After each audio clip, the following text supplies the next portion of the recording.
Hello friends, Ali Akbar food সেন্টারে আপনাদের স্বাগতম। তো আজকে তোমাদের মাঝে আমি একটা রেসিপি শেয়ার করব, গোটা গোশ বা গোশ কষার রেসিপি। তো প্রথমে আমি পাতলা পাতলা করে গোশটাকে কেটে নিয়েছি, তারপর এটাকে আমি নোড়া দিয়ে একটু থেতো করে নিয়েছি। নিয়ে গোশটাকে একটা পাত্রে রেখে দিয়েছি। এর সঙ্গে মিক্সড করে দিচ্ছি তোমার পেঁয়াজ বাটা আর লঙ্কা বাটা।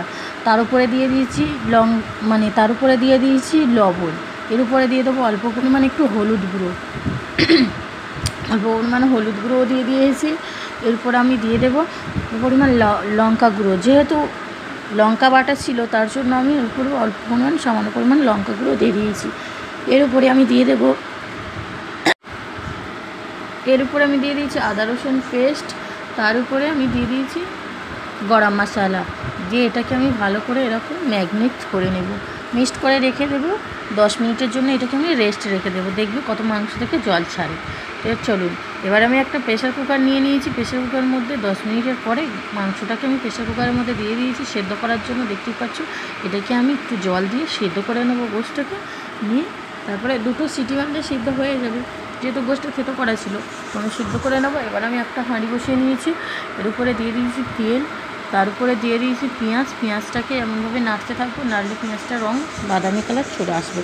তো দেখতেই পাচ্ছ পেঁয়াজটার রঙ অনেকটা বাদামি কালার চলে এসেছে। তো এই সিদ্ধ করা যে প্রেশার কুকারে সিদ্ধ করা মাংসটা ছিল, মাংসটাকে এবার আমি এই পেঁয়াজের উপরে ঢেলে দেবো। পেঁয়াজের কালার অলরেডি বাদামি কালার চলে এসেছে। এর উপরে আমি এবারে মাংসটাকে আস্তে আস্তে করে ঢেলে দেবো। ঠিক পাচ্ছ, আমি মাংসটাকে ঢেলে দিচ্ছি। এভাবে মাংসটাকে আমি পেঁয়াজের মধ্যে ঢেলে দেবো, দিয়ে এভাবে আমি কষতে থাকবো।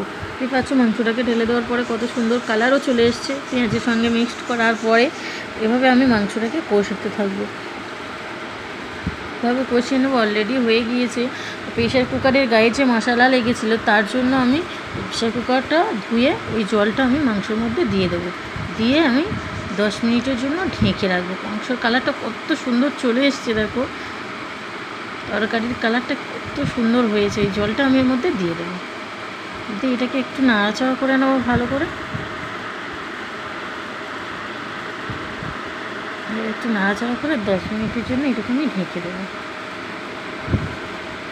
দেখতেই পাচ্ছ কত সুন্দর হয়েছে, তরকারিটা ফুটেও গিয়েছে, অলরেডি তরকারি হয়ে গিয়েছে। এর উপরে আমি ধনেপাতা কুচি ছড়িয়ে দেবো, দিয়ে আমি এমনভাবে একটু নেড়েও নেবো। কত সুন্দর হয়েছে দেখো।